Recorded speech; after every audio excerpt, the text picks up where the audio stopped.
सच्चिदानंद भगवान की जय। श्रीमद्भागवत महापुराण की जय। श्री व्यास भगवान की जय। श्री सुखदेव भगवान की जय। जगदम्बा रेणुका मैया की जय। श्री हरि भगवान परशुराम जी की जय। महर्षि यमदग्नि महाराज की जय। गुरुदेव सुंदर मुनि जी महाराज की जय। गुरुदेव गोविंद मुनि जी महाराज की जय। गुरुदेव माता राम मुनि जी महाराज की जय। गुरुदेव रेणेन्द्र मुनि जी महाराज की जय। सब संतन हरिभक्तन की जय। आज श्री हरि परमात्मा भागवत जी माँ भगवती जगदम्बा रेणुका सद्गुरु परमात्मन गुरुदेव सुंदर मुनि महाराज जिनकी दिव्य श्रद्धांजलि वार्षिक पुण्यतिथि के शुभ उपलक्ष्य में श्रीमद् भागवत के द्वारा उनके परम प्रिय शिष्य श्रीमान महंत श्री दयानंद जी महाराज जी उनके सानिध्य में यह कथा हम आप सबको साक्षी करके, परमात्मा को और जीव को साक्षी करके उन महान तपस्वी संत को अर्पित की जा रही है। हम आप सब धन्य हैं और आप सबको नमन करते हुए श्री राममय सब जग जानी करहि प्रणाम जोर जुग पानी।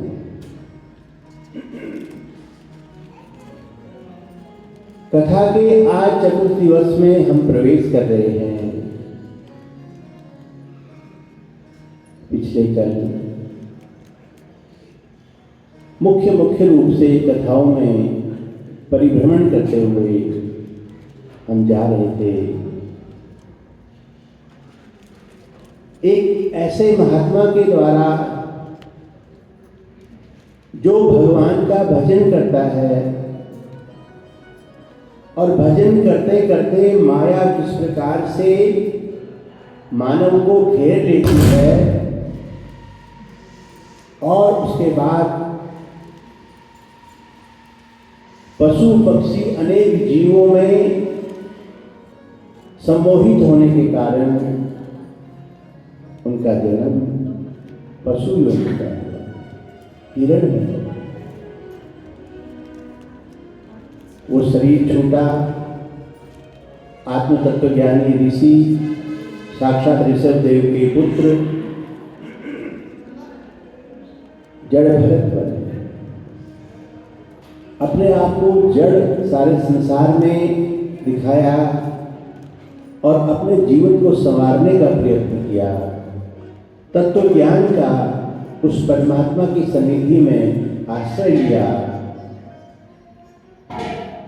कहते हैं वही तत्व ज्ञान राजा रघुगण को दिया। अपने खेतों में देखभाल कर रहे थे घर की, जैसे भाइयों ने उनको काम पे नियुक्त किया था उसी प्रकार से काम में लगे हुए थे। राजा रघुगण पालकी में सवार होकर वहां से निकला। राजा की पालकी को जिन कहारों ने उठाया हुआ था, एक कहार अस्वस्थ हो गया। उस कहार की जगह प्रतिनियुक्त आज जड़ भरत जी को कर दिया। जड़ भरत जी पालकी को उठा के चलते हैं और क्या देखते हैं,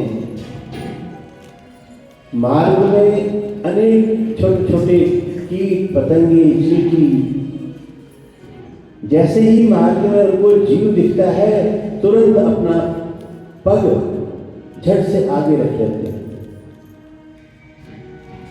राजा रघुगण की पालकी में चाल में फर्क पड़ गया। चाल में फर्क पड़ गया, राजा को क्रोध आ गया। अरे कौन है ये कहारों, तुम्हें पालकी उठानी नहीं आती? महाराज हमारे को तो खूब आती है, परंतु ये जो चौथा नया कहार अभी आया है इसकी चाल में फर्क है। यही हम संसारी प्राणियों का जीवन जीने का और भगवान के स्मरण करने का यही पर अंतर है, इतना ही अंतर है। जिस चाल को हम टेढ़ी चाल कहते हैं, वास्तव में सीधी और टेढ़ी चाल का हमें आज तक पूरा जीवन बीत गया, अंतर का ज्ञान नहीं हुआ कि चाल टेढ़ी किसको कहते हैं, चाल सीधी किसको कहते हैं। ऐसे तत्वज्ञानी ऋषि को जो जड़ भरत बना हुआ है, गोहे की आग की तरह से अंदर से तेज बाहर से ठंडा। राजा रघुगण को क्रोध आ गया, भला बुरा कहने लगा। अरे ये कौन है, क्या कर रहा है, समझाओ इसको। किसको समझाएं? इतने बड़े तत्वज्ञानी ऋषि को समझाते हैं।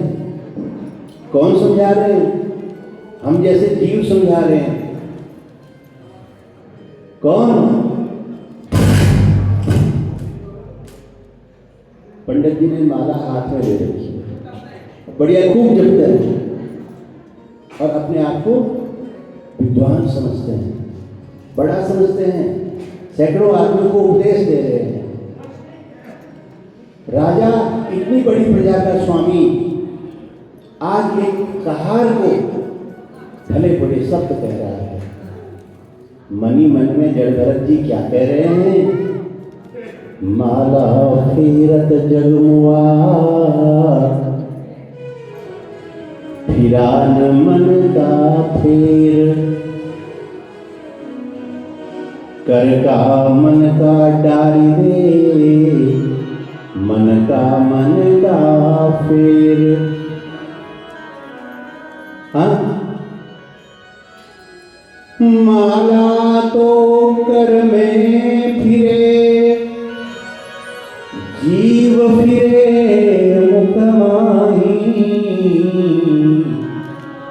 मनवा तो लहु दिसि फिरे, यह तो सुमिरन नाही।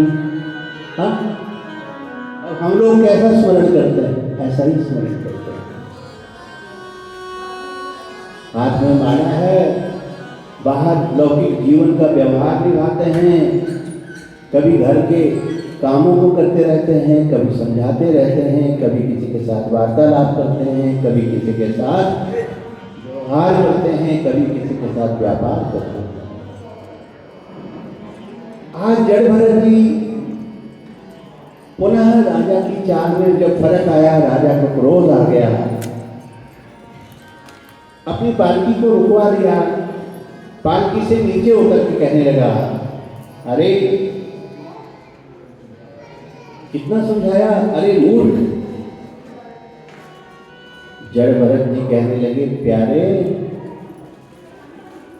ये रास्ता है ना उबड़ खाबड़ है, जिसमें आप ये कह रहे हो तो कैसे चल रहा है? मार्ग तो चलने वाले के लिए होता है। एक तत्वज्ञानी के लिए क्या मार्ग है? आत्मज्ञानी के लिए कौन सा रास्ता? और फिर आप कह रहे हैं कि क्या तेरे को पालकी में भार लग रहा है? तो भार तो ढोने वाले को होता है। हाँ, वो तो वो बात हो गई ना, बस में जाकर के हम अपनी अटैची अपने सिर में रख रहे हैं और बस में खड़े हो रहे हैं कि ये अटैची तो मैंने उठा रखी है। हमें ये नहीं पता है कि मेरी अटैची और मेरे को दोनों को कौन उठा के चल रहा है। हाँ, राजन भार ढोने वाले के लिए, मार्ग चलने वाले के लिए है। जब अनेक प्रकार से तत्वज्ञान की बातें सुनी, राजा रघुगण का माथा ठनक गया, हैरान हो गया और झट से समझ गया कि ये कोई असाधारण पुरुष है, कोई तत्वज्ञानी है। और फिर महाराज आप कौन हैं? मुझे ऐसा लगता है आप दत्तात्रेय भगवान हैं। हाँ, उनकी माता ने तीनों देवताओं को बच्चा बना दिया था। शिव जी और विष्णु और ब्रह्मा जी तीनों जो है अपने आप को बहुत शक्तिशाली समझते थे। दत्तात्रेय भगवान की माँ ने उन सबको काबू करके खिलौना बना दिया। आप वही दत्तात्रेय भगवान तो नहीं है। मेरे को लगता है कि आप साक्षात परशुराम भगवान हैं, जो अजर अमर हैं। इस सारे संसार में आपकी छत्र छाया, आपका तेज फैला हुआ है। जड़ भरत जी कहने लगे, राजन मेरा परिचय, हमारे देश में भरत 3 हुए, आप सबको पता होगा। एक तो सबसे बड़े भक्त, हाँ, कौन भरत हुए? राम जी के बड़े भाई भरत जी, जिन्होंने कड़ाऊ ले जा करके उस कड़ाऊ को राजा मान करके उसकी आज्ञा मानी। अब देखो आज हम कहते हैं कि भाई ये हमारा नेता बढ़िया नहीं है, हमारा ठगड़ा बढ़िया नहीं है, घर में हमारे गांव में कोई बढ़िया ठगड़ा नहीं रहा जिसके कारण सारे गड़बड़ हो रहा है। तो जड़ भरत जी ने तो ये अपने भरत जी महाराज ने तो ये जड़ भरत की कथा में हमें ये उल्लेख मिलता है कि उन्होंने तो खड़ाऊ को गुरु माना। हाँ, अहिल्याबाई थी राजस्थान की रानी, उन्होंने तो अपने पति की मृत्यु के बाद एक शिव जी के पत्थर को शिवलिंग ला करके राजगद्दी में उस शिवलिंग को बिठा दिया और उस शिवलिंग को ही राजा मानती थी और उसी के अनुसार सारा राजपाट चलाया उन्होंने अहिल्या ने। हाँ, और महाराज हमारे गुरु जी कहा करते थे, पलार की घटना है, यहाँ से 8-10 किलोमीटर दूर एक स्थान है, छोटा सा गांव है, पानी के झरने आते थे। महाराज जी चले गए, यहाँ से महात्मा ने डांटा और डांट करके ओ मुंडिया इतने कितने दूर में तपस्या करनी, तो पंजाबी शरीर था, पंजाबी में ही भगा दिया। बाबा हरिदास उनका नाम है। अब गुरु जी की अवस्था छोटी, 14-15 साल की, और चलते चलते गए, कहाँ गए दूर, वहाँ पर विश्राम किया, देखा यहाँ पानी बहुत बढ़िया है, अब यहाँ पर सर्दी का मौसम, माघ का महीना आने वाला है, जलधारा शुरू कर दी। जलधारा तपस्या करी, तब तेज से स्थान जागृत हो गया, ख्वाजा देव का सिद्ध हो गया। अब सिद्ध हो गया तो सब ठीक हो गया। वहाँ पर एक माता थी सजनो माई, उन्होंने थोड़ी जमीन दान दे दी, और जमीन दान दे दी, आश्रम बन गया। अब गांव में तो देखो हर जगह ऐसी होता है। हाँ, तो ये संसार है ना, द्वंद्व का संसार है, अच्छा है तो बुरा भी है, बुरा है तो अच्छा भी है, अपना है तो पराया भी है। कुछ लोगों ने महात्माओं के प्रति या जो ऐसे हैं, अरे ये छोटा सा बाबा, ये क्या इसके अंदर ताकत है, वहाँ पर गुड़ की चरखी लगी हुई थी। उस पुराने टाइम में इधर बनारस साइड में बहुत गुड़ होता था, लोग मतलब छोटे छोटे खेत, बढ़िया गन्ना, हमने खुद भी देखा है जब वहाँ गुड़ बनाते थे लोग। गुड़ की चरखी लगी हुई थी, गुड़ निकल रहा था। अब गुरुजी सुबह शाम रोज पानी जाते थे कमंडल लेके, थोड़ा वहाँ अपनी कुटिया से बाहर को निकल के रास्ते में चरखी। अब गांव के लोग जो बढ़िया गरम गरम गुड़ खा रहे थे, मस्ती में उन्होंने कह दिया, अरे तेरे जैसे खिचड़े बहुत देखे, साधु उसको मानेंगे तो इसमें से गरम गरम चाशनी में से गुड़ निकाल के निकालेगा हाथ से। अब गुरुजी ने बोला, भाई ऐसे संत तो संत होता है, महात्मा तो महात्मा होता है, छोटा है चाहे बड़ा है, ऐसे मजाक नहीं किया करते। नहीं, चांदी का रुपया इनाम मिलेगा अगर ये गुड़ हाथ से निकाल के दिखा दे। अब संत की लटक, गुरुजी ने कमंडल रखा नीचे और हाथ से जिस खोंचे से वो गुड़ निकालते, खोंचा निकाल के बाहर रखा और हाथ से सारा गुड़ उससे निकाल करके जहाँ पर गुड़ को खिला करते हैं हाथ से निकाल करके। ये झूठी बात नहीं, बना की ये बहनें आई हुई है, इनको पता होगा, इनके बुजुर्ग सुन लेना अपने बुजुर्गों से, ये प्रत्यक्षदर्शी है। चूड़ सिंह जी जैसे जो सामने उस समय प्रत्यक्षदर्शी थे, उनसे पूछ लेना। अब वो तो शायद दिवंगत हो गए, उनके आगे परिवार पता होगा। हाँ, तो अब दिखा दिया। तो कहने का मतलब भाव क्या है, बात ये चल रही है कि किसी को भी अंदर क्या है बाहर क्या है किसी को समझना बहुत कठिन है। राजा रघुगण को यही तत्व का ज्ञान आज जड़ भरत जी दे रहे हैं। भरत भक्ति मार्ग में राम जी के बड़े भाई भरत, एक भरत वो हुए, दूसरे भरत ऋषभदेव भगवान के पुत्र, यही जड़ भरत, और तीसरे भरत हमारे आर्यावर्त में एक ऋषि हुए, कर्ण ऋषि। उनके आश्रम में एक बिटिया रहती थी, उसका नाम था शकुंतला। जो पढ़े लिखे बच्चे होंगे वो होंगे आप लोग में से सब, जिन्होंने अभी कभी अभिज्ञान शाकुंतल पढ़ा होगा, पर ये तो संस्कृत का किताब है, लेकिन वैसे भी कहीं सुना होगा। तो कर्ण ऋषि के आश्रम में राजा दुष्यंत और शकुंतला को देख करके राजा शिकार खेलने आया। उस लड़की को देख के सुंदर थी, अच्छी लगी, मन मैत्री हो गई। मन मैत्री हुई, कर्ण ऋषि ने उनका ब्याह कर दिया। राजा तो शिकार खेलने आया हुआ था, अब ब्याह कर दिया, रहा राजा, और उसने एक अपनी निशानी दी, अंगूठी। अंगूठी पहना दी उसको, राजा को। क्या नाम था? दुष्यंत। हाँ? और वो बिटिया थी शकुंतला। अब वो अंगूठी पहना दी।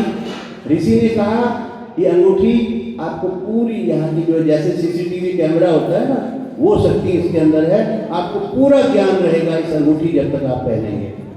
एक दिन वो अंगूठी वो हाथ से गिर गई, अब बिना अंगूठी के सारा दिन भूल गया, ये भी भूल गया मेरा क्या हुआ। हाँ? 1 साल हो गया। साल के बाद, 1.5 साल के बाद जब आश्रम की तरफ आया और वहां आके उसने देखा एक बच्चा शेर के बच्चे के साथ क्या कर रहा है, खेल रहा है, और उसके दांत गिर रहा है जैसे बिल्ली के बच्चे से खेलता है। उसने कहा इतना वीर बहादुर बच्चा, छोटा सा बच्चा शेर के बच्चे को उठा करके शेरों के साथ उनके बच्चों के दांत गिन रहा है, ये कौन है? अब देखा अंदर से शकुंतला ने, ओहो ये तो राजा दुष्यंत है।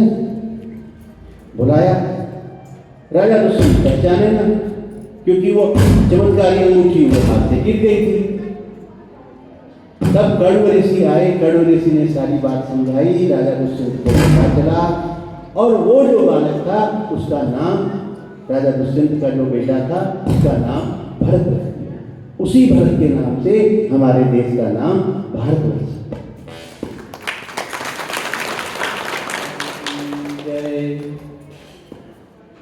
तो हमारे आर्यावर्त में, हमारे भारतवर्ष में 3 भरत।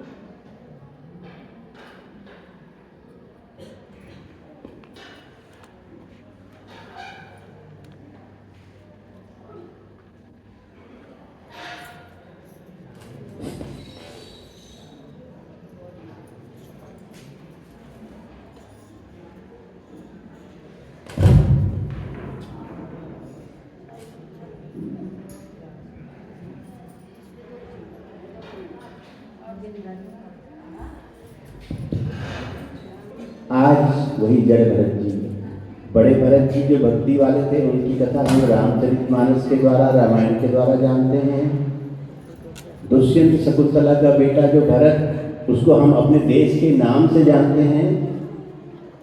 और ऋषभ देव के पुत्र जड़ भरत जी, जिनकी कथा हम आज समझ रहे हैं, तत्वज्ञानी। परिचय दिया राजा रघुगण को, राजन अहम पुरा भरतो नाम राजा, विमुक्त दृष्टा सुत संगबद्धा, आराधनम भगवत ईहमानो, मृगो भयम मृग संगात तदार्थ। भरत नाम का राजा, मैं राजा था, माया ने घेरा, मृग में आसक्ति होने के कारण अगला जीवन मृग का बन गया। अब इस जन्म में अपने आप को छिपा करके, सबकी नजर में जड़ बन करके अपना जीवन यापन कर रहा है। कोविद कोविद वाद वादाम वदस्य थो नीतिविदां वरिष्ठः, न सूरयो हि व्यवहारमेनं, तत्त्वावमर्षेण सहा मनन्ते। अब जड़ भरत जी थे, देखो महात्माओं की भाषा थोड़ी सी कड़वी सच होती है। अरे राजन, आप बातें तो बड़े बड़े तत्वज्ञानी की कर रहे हो, पर मेरे को लगता है आप नीरे मूर्ख हो। अच्छा, तत्वावमर्षेण, बड़े बड़े तत्वज्ञानियों की बात कर रहे हो, पर लगता है सहा मनन्ति, केवल मन को मनाने के लिए, मन को सांत्वना देने के लिए बड़ी बड़ी बातें कर रहे हो, अंदर से तो आप खाली हो, खोखले हो, अज्ञानी हो। जड़ भरत जी जब अपने उपदेश की बातें करने लगे, राजा रघुगण कांप गया और कांपते कांपते हाथ जोड़ करके चरणों में गिर पड़ा। जब भरत जी ने तत्व का उपदेश दिया, हे राजन, विरक्त महापुरुषों का संग करो और मोह के बंधनों को तोड़ो, उस परमात्मा का नाम स्मरण और चिंतन करो, उसी से तुम्हारा कल्याण हो जाए। बोलिए जड़ भरत जी महाराज की जय। हे परीक्षित, सुखदेव बाबा समझाते हुए कह रहे हैं, चेला राम कुछ बात समझ में आ रही है? हाँ गुरुजी, बड़ा अच्छा लग रहा है, आप जो है एक एक चीज को समझा रहे हैं, माया के बारे में, ब्रह्म के बारे में। माया ब्रह्म जीव जगदीशा। माया क्या है, ब्रह्म क्या है, जीव क्या है, जगदीश क्या है? माया ब्रह्म जीव जगदीशा, लच्छी अलच्छी रंग अवनीसा। सारे चारों तरफ जो ज्ञान की तत्व हैं, प्रत्येक बिंदुओं को आप अच्छे समझा रहे गुरुदेव, बड़ा अच्छा लग रहा है। परंतु प्रवृत्ति और निवृत्ति मार्ग, दो मार्ग होते हैं। कहते हैं प्रवृत्ति और निवृत्ति मार्ग दोनों प्रकार का उपदेश आप मुझे कर रहे हैं, परंतु हमने सुना है, एक मंत्र सुना आपने, राम रामेति रामेति रमे रामे मनोरमे। फिर आगे क्या है, सहस्त्र नाम तत्तुल्यम राम नाम वरानने। जितने मर्जी परमात्मा के हजारों नाम हैं, हजारों पूजा पद्धतियां हैं, सबको छोड़ के राम नाम वरानने, एक राम नाम का वर्ण कर लो, उसको स्वीकार कर लो। एक फूल उठा लो और एक फूल उठा करके मस्तक से लगा के परमात्मा को अपने भाव अर्पित कर दो, आपका कल्याण हो जाएगा। बोलिए वहां के बिहारी लाल की जय। हे राजन, ऐसे ही कहते हैं, अथ चेदा हरन्ति मम इतिहासं पुरातनम दूतानां विष्णु यमयोः संवादस्तं निबोध मे। कन्नौज में एक पंडित जी रहते थे। पंडित जी बहुत बढ़िया थे, खूब गुरु की सेवा करते थे, संध्या बंदन करते थे और गुरु की आवश्यकता के अनुसार जंगल से सब प्रकार की सुविधाएं और आश्रम के सब काम बड़े अच्छे से अपनी जो है पूरी भूमिका निभाते थे। लेकिन क्या है, संसर्गजा दोष गुणा भवन्ति, जैसी संगत वैसी रंगत। एक दिन पंडित जी ने बुरे संत को देख लिया और उससे उनकी बुद्धि भ्रष्ट हो गई। कहते हैं सदाचारी वो ब्राह्मण बालक आज पतित हो गया। जिस व्यभिचारिणी स्त्री को उसने देखा, उसी का दास बन गया और धीरे धीरे उसमें इतना आसक्त हो गया कि उसको पत्नी बना करके अपनी पत्नी का परित्याग कर दिया, अपने घर ले आया। 9 बच्चे पहले थे, 10वां बच्चा और हो गया, उसका नाम रख दिया नारायण। अच्छा जी, तो महाराज बड़ा कठिन है। जब शुरू में महात्म के दिन अपने पिताजी को समझा रहे ना, कौन समझा रहे थे? गोकर्ण जी समझा रहे थे, गोकर्ण गीता के माध्यम से। पिताश्री, काम पर विजय प्राप्त करो। पिताश्री कह रहे, प्यारे 60 साल से ऊपर हो गया हूं, मुझे इस चीज़ की आवश्यकता नहीं है, इस चीज़ की इच्छा भी नहीं है, मेरा मन पूरा अपने बस में है, इसकी टेंशन नहीं है। टेंशन ये है कि भगवान मिलेगा कैसे। सेवा कथा रसमहो नितराम पिबत्वम। पिताश्री सेवा कथा रस और दूसरे के दोष गुणों को छोड़ करके काम पर विजय प्राप्त करके भगवान का चिंतन करो, सेवा करो, आपका कल्याण हो जाएगा। जो सूत्र गोकर्ण जी ने अपने पिता को दिया था, आज वही सूत्र लागू होता है किसके ऊपर? अजामिल के ऊपर। लेकिन अजामिल इस बात को समझ नहीं पाया। गुरु ने तो बहुत समझाया, बड़ी अच्छी परवरिश करी, लेकिन नहीं, संसर्ग दोष गुणा भवन्ति, गलत संगत हो गई उसकी रंगत। आज अजामिल वैश्यागामी हो गया और उस दासी वैश्या को घर स्त्री बना के ले आया, घर में दान हो गई। परंतु हे राजन, फिर भी उसका कल्याण हो गया। कैसे हुआ कल्याण? अब यहाँ पर मेरे को लगता है रमेश नाम के दो आदमी हो गए। अगर मैं बोलूँगा ओ रमेश जी, तो दोनों आदमी मेरी तरफ देखेंगे, गुरु जी किसको बुला रहे हैं। अब मैं बुला रहा हूँ उन रमेश को जो सामने बैठे हैं, और रमेश जी इधर भंडार में काम कर रहे हैं, वो भी दौड़े दौड़े आएंगे, गुरु जी आवाज मार रहे हैं। अब कौन से रमेश जी? तो आज क्या हुआ?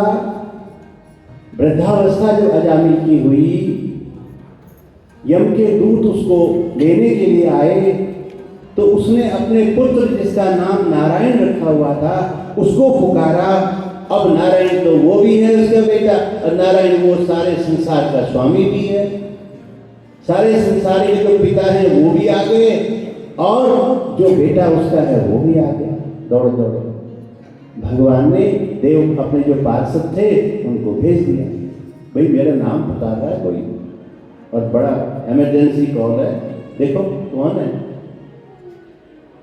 अजामिल के पास आए देवदूत, उधर से यमराज आया हुआ है, यमराज उसकी देह को उधर खींचता है, देवदूत उधर खींचते हैं, दोनों में छीना झपटी हो रही है। यमराज ने कहा बहुत देर हो गई, क्या बात हो गई है, दूसरे को भी लाना है, वो उसको लेके पहुंचे क्यों नहीं, जाके देखता हूँ जरा डिले क्यों हो गई, ये फ्लाइट इतनी लेट क्यों हो गई। आए देखा तो वहां पर जो है यमदूतों का और भगवान का, देव पार्षदों का संवाद चल रहा है आपस में। तो वहां पर कहते हैं धर्म क्या है? वो कह रहे हैं ये तो बड़ा पापी है, इसको हम ले जाएंगे। भगवान के दूत कह रहे हैं इसने हमारे नारायण का नाम लिया है, इसलिए इसको हम माफ करवा देंगे।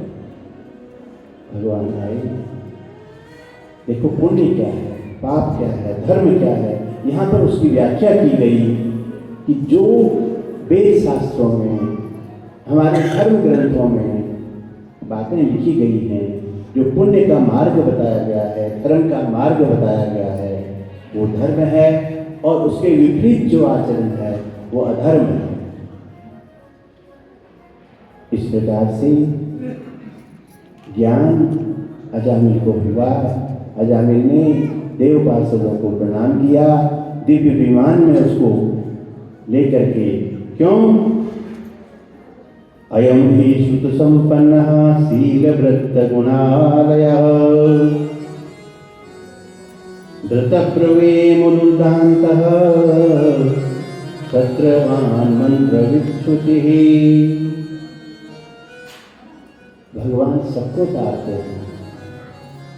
आभीर जमन की रात कस स्वपचारी पटे गंगा याद कीर जगादि कल हारे गना। आभीर जमन की रात कस स्वपचारी अति अगर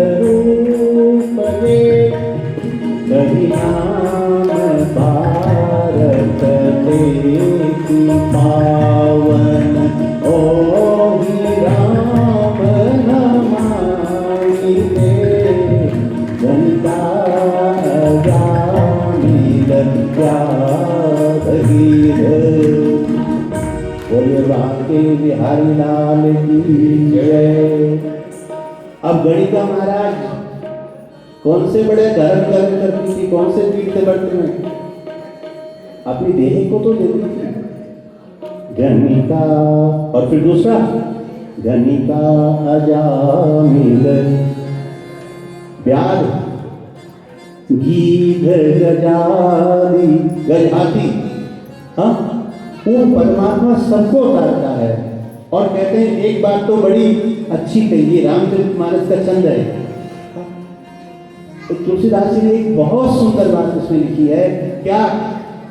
स्वपचादि अति अघरूपजे। अब स्वपच कौन होता है? थोड़ा समझेंगे बात को, ध्यान देंगे है। स्वपच कहते हैं जो कुत्ते को मार करके कुत्ते का मांस खाता है, उसको स्वपच कहते हैं। अब बताओ जी।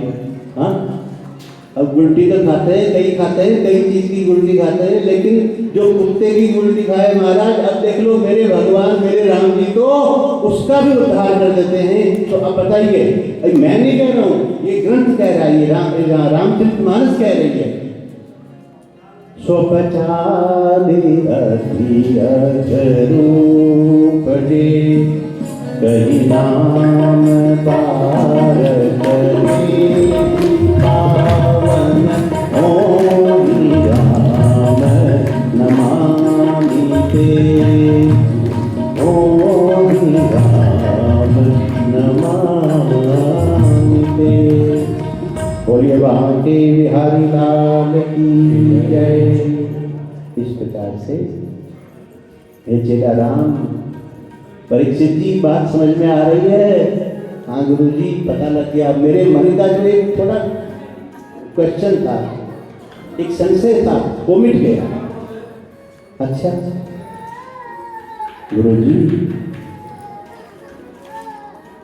परीक्षित मेरे भगवान वैकुंठ में वास करते हैं। वैकुंठ में वास करने करते करते बहुत समय बीत गया। एक दिन मेरे भगवान के प्रथम अवतार बाल स्वरूप 5-6 वर्ष के जो छोटे बालक रहते हैं, सनक आदि ऋषि, उनके मन में आया वैकुंठ धाम में परमात्मा से भेंट की जाए, सत्संग किया जाए। पहुंच गए वैकुंठ धाम। अब वहां पर वैकुंठ धाम में जब पहुंचे छोटे 4-5 वर्ष के बालक, अब वहां पर उनके द्वारपाल थे जय और विजय। जय विजय ने देखा भगवान से मिलना चाहते हैं, ये 4-5 वर्ष के बालक हैं, अरे खेलते खेलते यहाँ आ गए होंगे, भगवान से मिलने का क्या मतलब है? बड़े बड़े ऋषि मुनि योगी जो है, जो कई हजार वर्षों तक तपस्या और ध्यान में बैठे रहते हैं, उनको मिलने का समय कठिन होता है परमात्मा को। ये बच्चे खेल के लिए आ गए, झट से मना कर दिया, भागो यहाँ से। परमात्मा को मिलने के लिए तुम्हें क्या काम? छोटा बालक समझ करके, नादान समझ करके जय विजय ने आज सनकादि ऋषियों को वैकुंठ में परमात्मा के द्वार से बाहर कर दिया। जैसे ही बाहर को या थोड़ी दूर पहुंच करके, वो भी तो हंसी हैं। सनकादि ऋषियों ने बोला, प्यारे हमारे को गुल्ली डंडा खेलने वाला समझता है, जानते हैं हम कौन हैं? हम तो उसी के रूप में हैं, उसी के अवतार हैं। श्राप दे दिया। जय विजय को सनकादि ऋषियों ने, परमात्मा के द्वारपाल को सनकादि ऋषियों ने श्राप दे दिया। श्राप से क्या हुआ? विप्र श्राप दे दूने हो भाई,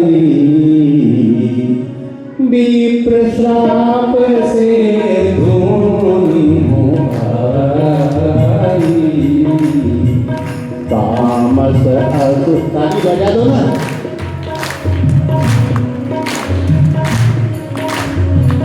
तामस असुर देह तीन पाई,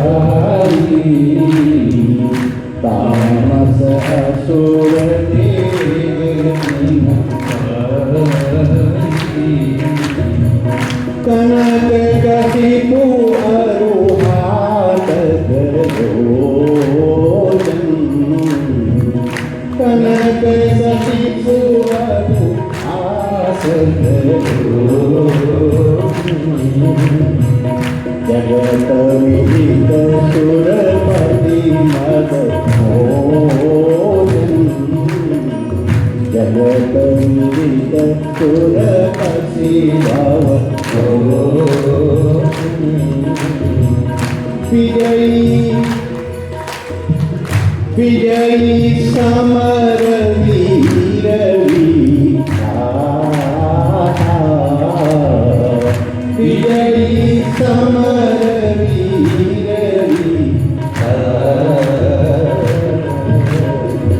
हरि बराह बपुए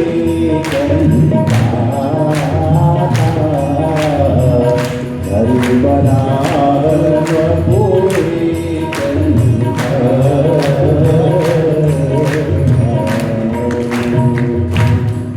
बोले बांके बिहारी लाल की जय। अब जैसे ही श्राप मिला सनकादि ऋषियों का जय विजय को विप्र श्राप दे दोनों भाई, क्या हुआ उसका परिणाम? राक्षसी योनि तामस असुर देह तिन पाई। और फिर क्या हुआ? एक बना कनक कसिपु हिरण्याक्ष अरुहाटक लोचन हिरण्याक्ष जगत विदित सुरपति भवमोचन। और फिर मेरे परमात्मा ने जब सृष्टि की रचना करनी थी रसातल में गए और जो पृथ्वी को छीन के ले गया था उसके साथ विजयी समर वीर विख्याता धरि बराह बपु एक निपाता। पहला जन्म हुआ और फिर 7 जन्म राक्षस बनोगे। कितने जन्म? 7 जन्म।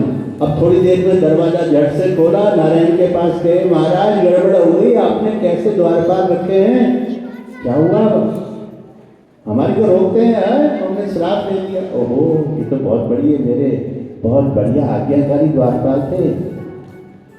फिर क्या हुआ? ये तो मैंने इनको जो है अपनी आज्ञा में नियुक्त किया था, मैंने ही मना किया था किसी को अभी अंदर नहीं आने देना। ओहो, ऋषियों को दया आ गई, इनकी कोई गलती नहीं थी। और फिर फटाफट दौड़े दौड़े बाहर आए। अरे सुनो सुनो, आसुरी योनि को जाने हो, 7 जन्म बोला था, मैं तुम्हारी सजा को जरा कम कर देता हूँ, माफ कर देता हूँ। 3 जन्म द्विज वचन प्रवाना। 3 जन्म में 7 जन्म के जो सजा थी 3 जन्म की कम कर दी। अब वही 3 जन्म जो है, पहला जन्म हिरण्यकशिपु हिरण्याक्ष, दूसरा जन्म रावण कुंभकर्ण, तीसरा जन्म दंतवक्र कंस और शिशुपाल के रूप में जय विजय का हुआ। भ्रातरेवं विनिहते हरिणा क्रोडमूर्तिना हिरण्याकशिपु राजन् पर्यतप्य दृशासु च। गुरुजी, श्राप से आसुरी योनि को तो प्राप्त हो गया, पर मेरे को कुछ ऐसा लग रहा है आपकी कथाओं से कि वो अपने बच्चों से सबसे छोटे बच्चा जो प्रहलाद था उसमें द्वेष क्यों करता था? जो उसका पहला जन्म हुआ हिरण्यकशिपु जब वो बना तो क्या कारण था गुरुदेव? कहते हैं उसको बड़ा दुख हुआ। इसका दुख हुआ, उसको अपने भाई से बड़ा प्यार था, दोनों की बड़ी अच्छी दोस्ती थी। जब भगवान ने बराह अवतार लिया, उसके हिरण्याक्ष उसके भाई का, मेरे भाई का वध किया, तो फिर हिरण्यकशिपु भगवान विष्णु से द्वेष करने लगा और सोचने लगा कि इस विष्णु ने पहले तो ये बहुत बढ़िया सात्विक था, अब ये जो है हमारे को दुख पहुंचाने लगा, कष्ट पहुंचाने लगा, हमारे साथ युद्ध करता है, कभी किसी को मार देता है, कभी किसी को मार देता है। इसलिए धीरे धीरे शत्रुता बढ़ गई और वो सभी देवताओं के साथ अब शत्रुता का भाव होता है। अच्छा, उसने जितने भी अपने सेनापति थे सबको एकत्र किया, इमरजेंसी मीटिंग करी। किसने? हिरण्यकशिपु ने। आसुरी योनि को प्राप्त होने के बाद ये बात कौन समझा रहे हैं? गुरुदेव सुखदेव अपने प्रिय शिष्य परीक्षित को समझा रहे हैं। परीक्षित, ये कारण था भाई की मृत्यु का बदला लेने के लिए उसने मन में ठान ली कि मैं इस विष्णु को अब जीवित नहीं छोड़ूंगा। यत्र यत्र जगावो वेदावर्णाश्रमा क्रिया तम तम जनपदम यातः संदीपयत वृश्चतः। बहुत दुखी हुआ और दुखी होने के बाद कहते हैं अपने भाई की सब अंत्येष्टि क्रिया इत्यादि करने के बाद अपने भाई की पत्नी उषा भानु और माता दिति को सांत्वना देते हैं और सांत्वना देने के उपरांत सोचा क्या करना चाहिए। विष्णु से बदला लेना है तब करना चाहिए, क्योंकि तपस्या ही सबसे बड़ी चीज है। तप बल रचनी प्रपंचु विधाता तप बल विष्णु सकल जगत त्राता। अब आप सोच रहे हैं ना कि भगवान कुछ नहीं करता या बड़ा आदमी कुछ नहीं करता। अब महंत जी महाराज को पूछ लो क्या करते कि नहीं करते। हमारी नजर में तो ये है कि मजे कर रहे हैं, बैठ रहे गद्दी में, सब लोग माला चढ़ा रहे हैं, तिलक कर रहे हैं, 100 के 500 के नोट चढ़ा रहे हैं, बड़े मजे में है गुरु जी। गुरु जी को पूछो क्या करते हैं। जो जितने ऊंचे पद पर होता है उतना ही ज्यादा ऊंचा काम, ऊंची जिम्मेवारी और ऊंची तपस्या उसकी होती है। भगवान विष्णु, हम सोचते हैं ना भगवान के पास तो सब कुछ है, क्या करने की जरूरत है। तो इस चौपाई से हमें ज्ञान होता है तप बल रचई प्रपंचु विधाता। सबसे पहले ब्रह्मा जी को जब कुछ नहीं सूझा तो चारों तरफ खड़े होकर के कान में उनकी धुनी पड़ी थी, तब तपस्या की। तपस्या मतलब कठिन परिश्रम, बहुत कठिन परिश्रम किया, उसको तपस्या कहा जाता है। उसके बल पर ही वो इस संसार को रचने में सामर्थ्यवान हुए।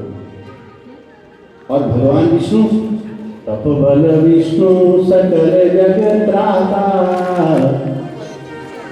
अब देखो चिड़िया के बच्चे को भोजन कौन देता है? चिड़िया के बच्चे को रोटी पका के हम देते हैं। कितने छोटे छोटे नरम नरम नदी से उठा के चिड़िया अपने बच्चों के लिए लाती है, चोंच में दबा करके, और फिर छोटा सा बच्चा जब मुंह खोलता है तब उसके मुंह में डालती है। हाँ? इतने ऊंचे ऊंचे पर्वत की चोटी पर बड़े बड़े वृक्ष हैं या छोटे वृक्ष हैं, इनको सींचने के लिए हम जाते हैं क्या? कौन जाते हैं इनको सींचने? तप बल विष्णु सकल जगत त्राता।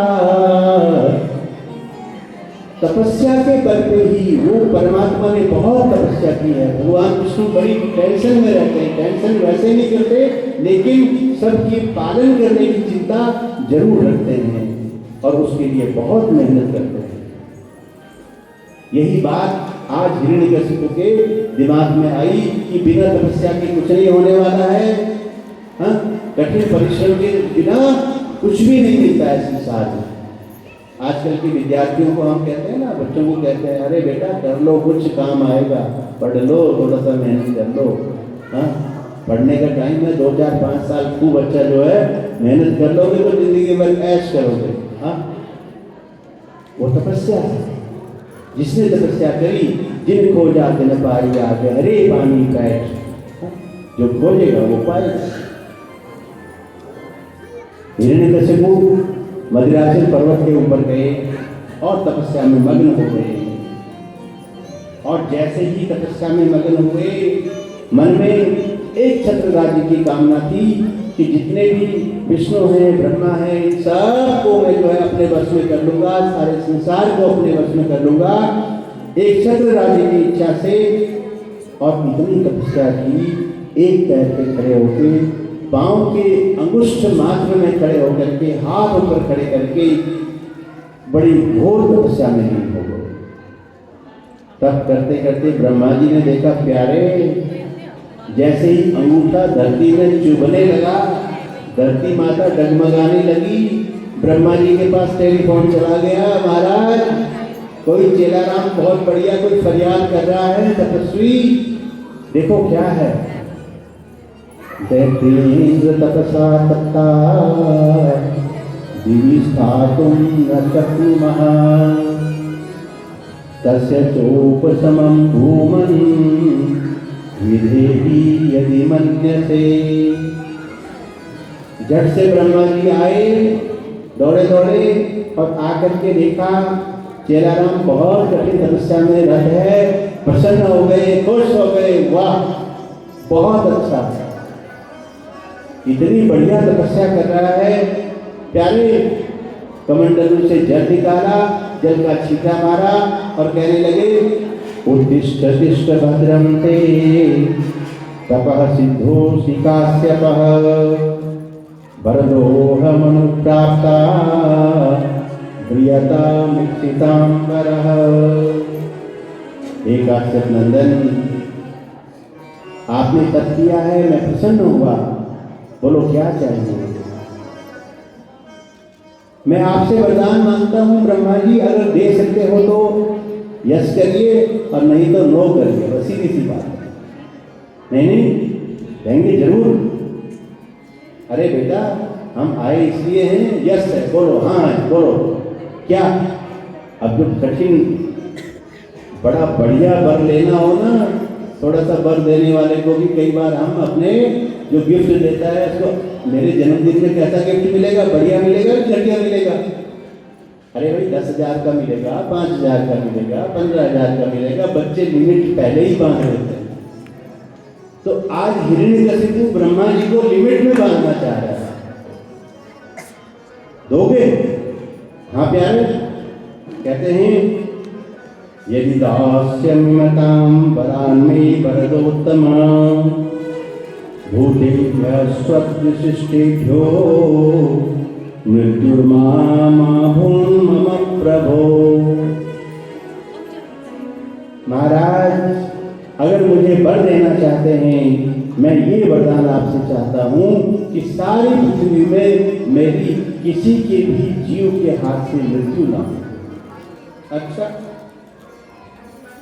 ये द्वंद्व का संसार है, किसी जीव को छोड़ो पर किसी काल में भी, भूतकाल, भविष्य काल, वर्तमान काल, अर्थात रात दिन, आकाश पाताल, धरती आसमान, किसी जीव के हाथ से, मनुष्य के हाथ से, किसी से भी मृत्युर्माभून् करा देना, मैं किसी के हाथ से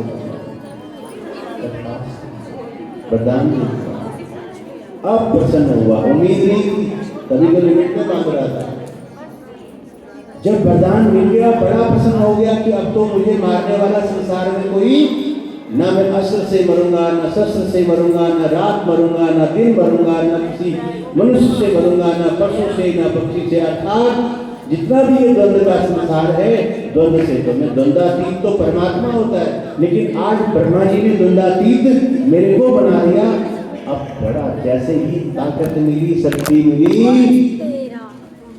प्रभुता पाहि काहि मदनाहि, प्रभुता पाहि काहि मदनाहि।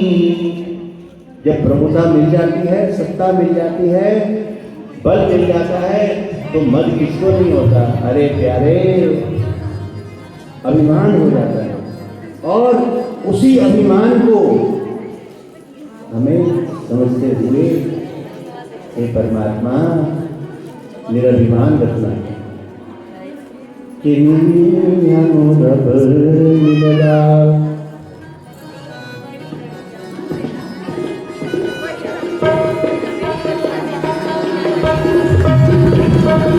जय हो।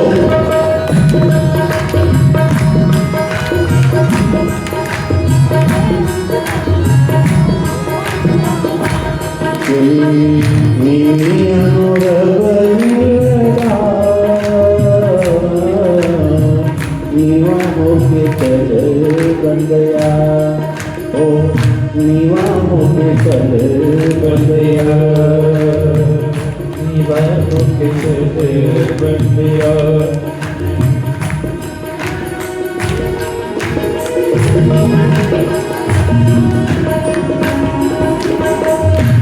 नहीं जिंदगी का कोई बहाना, नीवा होके चल बन गया। नहीं जिंदगी का कोई परमात्मा के सत्संग में नीवा होके चल बन गया,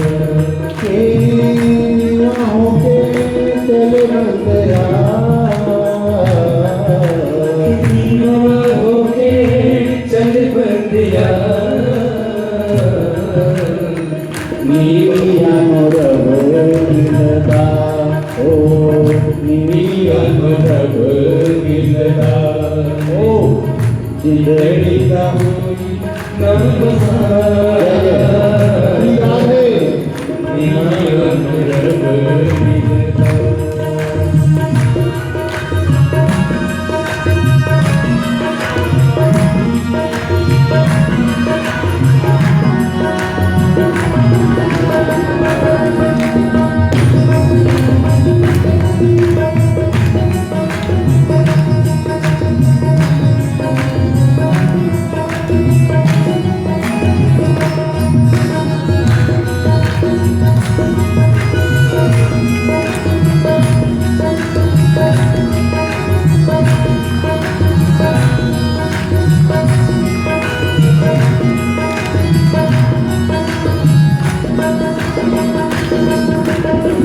माया रे गुमान विचों बड़े बड़े टूट गए, माया रे गुमान विचों राम को भुलाई ना, माया रे गुमान विचों राम को भुलाई ना। हीरा के गगन को माटी से मिलाई ना, हीरा के गगन को माटी से मिलाई ना। मुद्दा से बाद मिलेगा, नीवा होके चल बन गया, ओ मुद्दा से बाद मिलेगा, नीवा होके चल बन गया। जिंदगी का कोई बसा, नीवा होके चल बन गया, नहीं जिंदगी का कोई बसा, नीवा होके चल बन गया। नीवा मोरब गिलदा, नीवा होके चल बन गया, नीवा मोरब गिलदा, नीवा होके चल बन गया।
दोही जोड़े राम जी पाया कर दिन मोह माया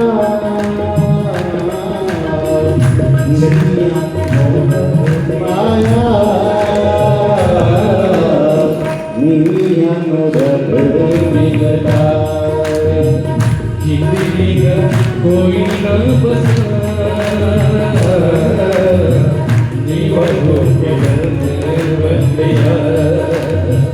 माया दे कुमान विचों बड़े बड़े खुल गए माया दे कुमान विचों बड़े बड़े खुल गए माया दे कुमान विचों बड़े बड़े खुल गए माया दे कुमान विचों बड़े बड़े खुल गए पर के तिजोरियां सब एक खड़ गए पर के तिजोरियां सब एक खड़ गए कुछ भी न हार गया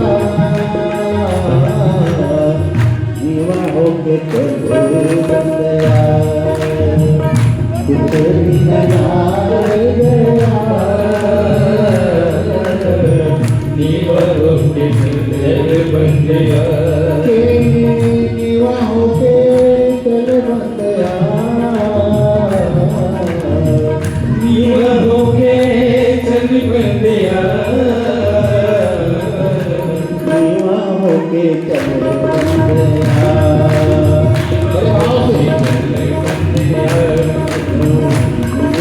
कोई बसाना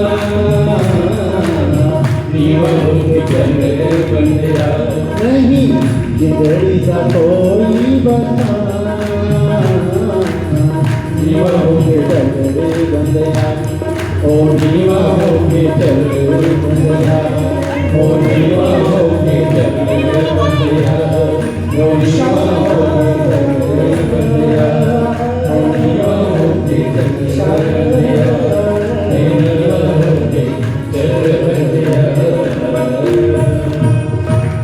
बोलिए बांके बिहारी लाल की जय।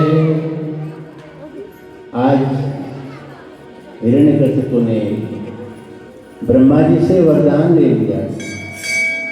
वरदान ऐसा लिया अभिमान आ गया, अद्वितीय वरदान लिया, सारे संसार में अजर अमर होने का वरदान दिया। और फिर धीरे धीरे एक दिन परमात्मा ने थोड़ा सा सचेत किया, प्यारे नीवा होके चले बन गया। थोड़ा सुन क्या, यदा देवेषु वेदेषु गोषु विप्रेषु साधुषु धर्मे अपि च विद्वेषु सवासो विनश्यति। अरे प्यारे ये नियम है, सृष्टि का नियम है। कैसे? परोपकार पुण्याय पापाय परपीडनम। सारे 18 पुराण यही कहते हैं। दुनिया भर की कथाओं का निचोड़ यही है। क्या? दूसरे की भला करोगे तो तुम्हारा भी भला होगा, पुण्य मिलेगा, नहीं करोगे तो जय सिया राम। बात सीधी सी बात है। एक आदमी को बोला कि रामायण जानता है? हाँ पंडित जी तुम तो बांचते हो बहुत लंबी लंबी, पर मैं तो छोटी सी 2 अक्षर में जानता हूँ। क्या? राम राम रावड़ा, उसने उसकी सीता चोरी, उसने ठोक दिया उसका गावड़ा, तो होगी रामायण। सीधी सी बात है भी बात की। देखो पूरा मूल इसके अंदर सार छिपा हुआ है। राम राम रावड़ा, राम रामेति रामेति रमे रामे मनोरमे सहस्त्र नाम तत्तुल्यम राम नाम बराबर। राम जी के ऊपर जितने मर्जी ग्रंथ लिख लो, वेद लिख लो, शास्त्र लिख लो। अब रावण ने क्या किया? उसने उसी पर चोट ली। हाँ? और उनका चेला राम हनुमान जी गए, उन्होंने उसका गांव फूंक दिया। बस जय सिया राम, यही तो रामायण है। और क्या? कहने का भाव ये है कि वेद वाणी के द्वारा, देव वाणी के द्वारा आज सचेत किया गया कि अरे प्यारे, अगर आप देवताओं को, वेदों को, गौओं को और विप्रों को और साधु पुरुषों को कष्ट पहुंचाओगे तो आपका अंत निश्चित है। परंतु मध्य वशीभूत इस बात को समझा नहीं, अपने सारे सेनापतियों को बुलाया और फिर 4 पुत्र थे। गुरुदेव शुक्राचार्य को चारों की शिक्षा के लिए नियुक्त किया गया। गुरुदेव शुक्राचार्य के 2 शिष्य थे, हरमत और संत, जो विद्या में निपुण थे। आज प्रहलाद आदि चारों बालकों की शिक्षा का उत्तरदायित्व उनके ऊपर सौंपा गया। बहुत अच्छी शिक्षा आरंभ हुई और कहते हैं एक दिन हिरण्यकशिपु स्वयं बच्चों की पाठशाला में पहुंचे और कहने लगे, गुरुदेव मेरे बच्चों को अच्छी शिक्षा देना, हमारी कुल खानदान मर्यादा के अनुसार शिक्षा देना। थोड़ा सा संकेत कर दिया गुरुदेव, महाराज हम तो शिक्षा देते परंतु आपका एक छोटा बालक है ना, बड़ा नटखट है। ये क्या है जो हम समझाते हैं, थोड़ा सा उससे, अब पूरा खुल के तो बोल नहीं सके पर थोड़ा सा बात को नहीं मानता। हिरण्यकशिपु जरा ढंग से बताओ ना क्या बात है, जरा समझा के बताइए। बोलिए बांके बिहारी लाल की जय। हमारे भगवान गणपति के परम उपासक श्रीमान पंडित रामेश्वर जी भागवत जी के इस प्रांगण में भागवत जी के समक्ष आप सभी का स्वागत। आप इसी प्रकार से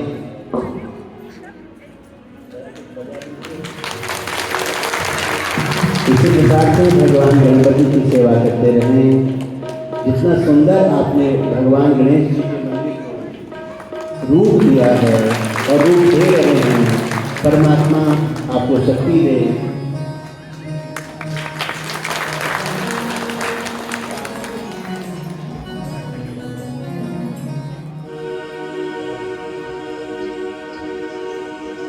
बोलिए गणपति भगवान की जय। बहुत सुंदर गणेश जी की सेवा में तल्लीन है। गणपति भगवान आपके सभी काम कार्यों को सफल करें। बोलिए गणपति भगवान की जय।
बोलिए बांके बिहारी लाल की जय। इस प्रकार से महाराज नटखट है, बात को समझता है, परंतु शिक्षा थोड़ा सा अपनी मनमर्जी की करता है। क्या इसके मन में थोड़ा विष्णु के प्रति, जो आपके कुल खानदान से हटके थोड़ा प्रेम है। भगवान विष्णु जो आपका शत्रु है, ये आपका बालक, उसकी तरफ भाव रखता है, प्रेम रखता है, रुचि रखता है, गुणगान करता है। कोई बात नहीं, छोटा बालक है, समझ जाएगा, थोड़ा ढंग से समझाना। निर्देश देकर के चले गए। 2-4 दिन के बाद फिर आए। हाँ, बच्चों की पढ़ाई कैसी चल रही है? हाँ, बढ़िया चल रही है महाराज, पर ये आपका छोटा बालक ये तो कहना नहीं मान रहा है, ये भगवान विष्णु के नामों का स्मरण करता है, नारायण का जाप करता है। समझाया, डांटा बालक को, पर चले। एक दिन सारे बच्चे दोपहर के समय गुरुजी भी सब अपनी आधी छुट्टी में मस्त हो रहे हैं और सब बच्चों की आधी छुट्टी हो रही। सारे बच्चों को प्रहलाद जी ने इकट्ठा किया और इकट्ठा करके नवधा भक्ति सिखा रहे हैं। आओ तुम्हारे को तो नया खेल सिखा सकते। श्रवणम कीर्तनम विष्णु स्मरणम पाद सेवनम अर्चनम वंदनम दास्यम सत्यम आत्मनिवेदनम श्रवणम श्रवणम। बड़े भाव से अब आप बोलिए, आपके सब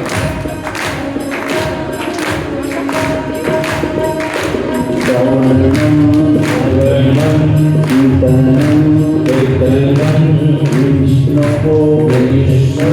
स्मरणम स्मरणम पाद सेवनम पाद सेवनम अर्चनम अर्चनम वंदनम वंदनम दास्यम दास्यम सत्यम सत्यम आत्मनिवेदनम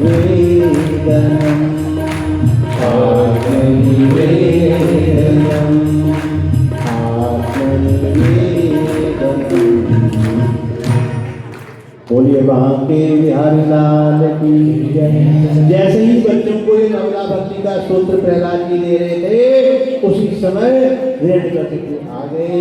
हिरण्यकशिपु ने देखा, अरे ये क्या सिखा रहा है दुष्ट, मेरे शत्रु का गुणगान करना सिखा रहा है। अपने आप तो सीखता ही है, अपने आप तो सीखा ही है, पता नहीं किसने इसको सिखाया और सारे बालकों में ये बीमारी फैला रहा है। क्रोधित हो गए और क्रोधित होकर के बालक को सजा देने लगे। अरे प्रहलाद को पकड़ करके भूमि पर पटक दिया। दुष्ट, मेरे घर में तो कुल कलंकी कहां से पैदा हो गया। बड़ी अनाप शनाप बातें कहते हुए कष्ट देने लगे। 5-7 दिन फिर बीते, उसके बाद फिर वापस आए। देखते हैं फिर भी जो है अब भक्ति का सूत्र बढ़ता ही गया। गुरुजी, अब मेरे को तो परमात्मा का नाम ही अच्छा लगता है। असी हरि भगति सुगम सुखदाई। अपने पिता को प्रश्न कर दिया, पिताश्री, जिस भक्ति सूत्र को मैं सीखा हूं, जिसको मैं बच्चों को सिखा रहा हूं, अपने सहपाठियों को, असी हरि भगति सुगम सुखदाई को अस मूढ़न जाहि सोहाई। ऐसा कौन मूर्ख है संसार में जिसको ये भक्ति अच्छी ना लगती है। हिरण्यकशिपु क्रोधित हो गया, क्रोधित होकर के और मारना चाह रहा है। क्या करा, जितने भी अपने सैनिक थे सबको बोला, अरे ले जाओ इसको। त्रिशूल से वार किया। प्रहलाद जी का कुछ नहीं, बात बांका नहीं हुआ। विषधर सर्पों से दसवाया गया, परंतु बात बांका नहीं हुआ। और मतवाले हाथियों के सामने फेंक दिया गया, परंतु वो भी अमृत बन गए, रक्षक बन गए। और कहते हैं अब देखा यहां तो नहीं मर रहा है, उठा करके धीरे से और समुद्र के किनारे जाकर के उसमें फेंक दिया। समुद्र में फेंकने पर भी प्रहलाद जी का कुछ नहीं हुआ। अग्नि में जलाए गए, अग्नि में भी होलिका का दहन हो गया, परंतु प्रहलाद जी सुरक्षित बच निकले।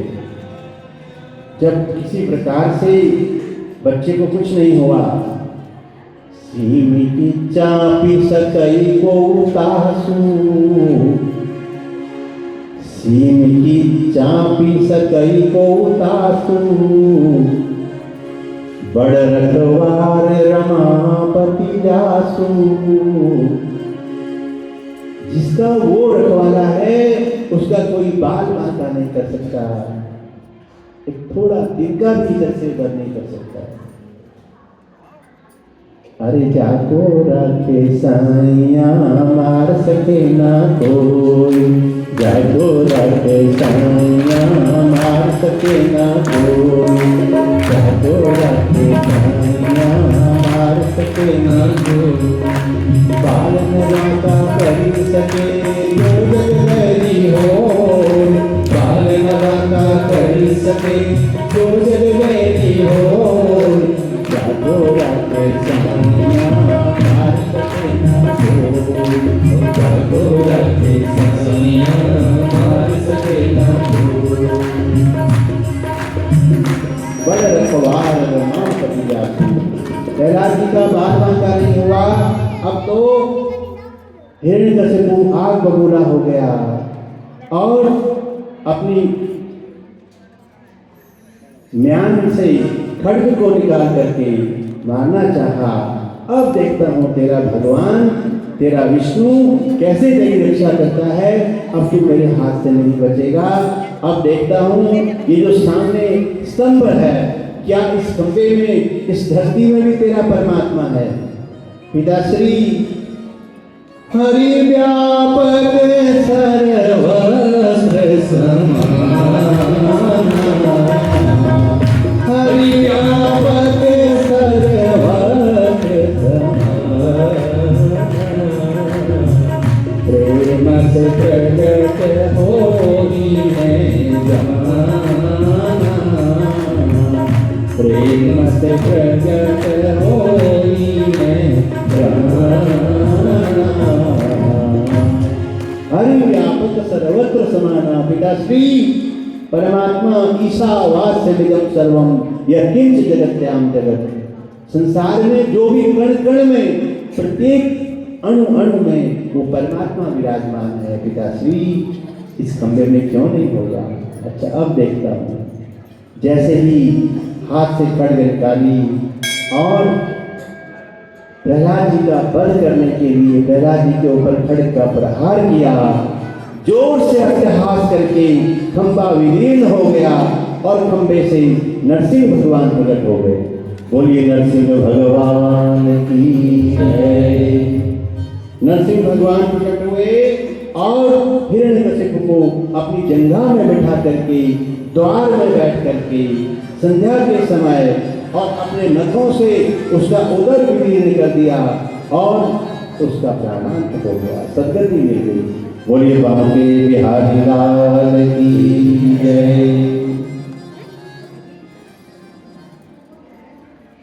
और जैसे ही हिरण्यकशिपु का वध किया, परमात्मा ने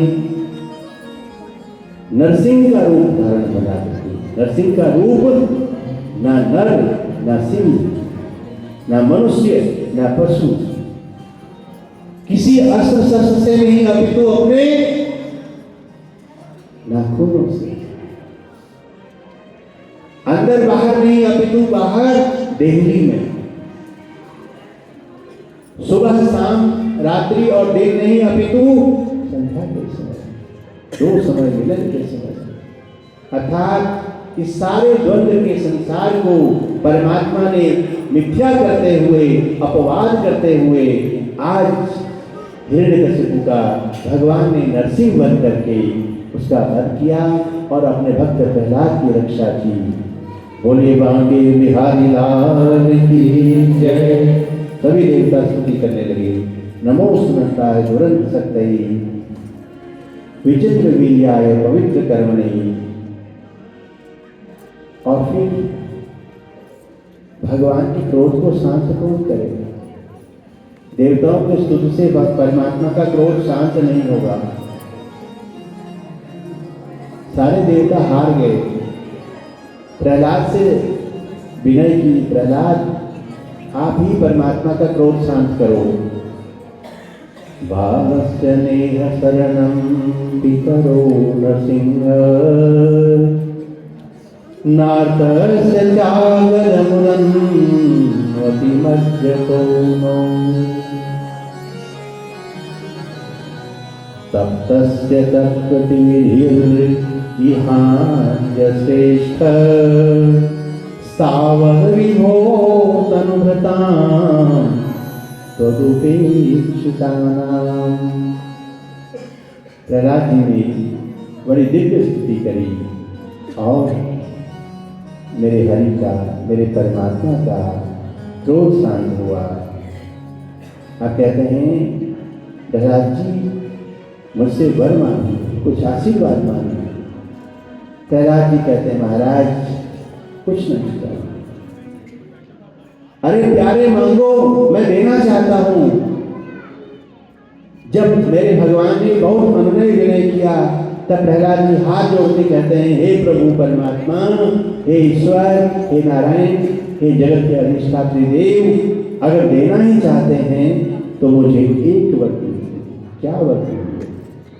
देखिए आज के परिप्रेक्ष्य में जितने हमारे हृदय अशांत रहते हैं, प्रहलाद जी के इस आशीर्वाद को अगर हम अपने हृदय में धारण करें तो 50%, अगर सारा तो नहीं, क्योंकि हम कलियुगी जीव हैं, कुछ न कुछ तो फिर भी रहेगा, लेकिन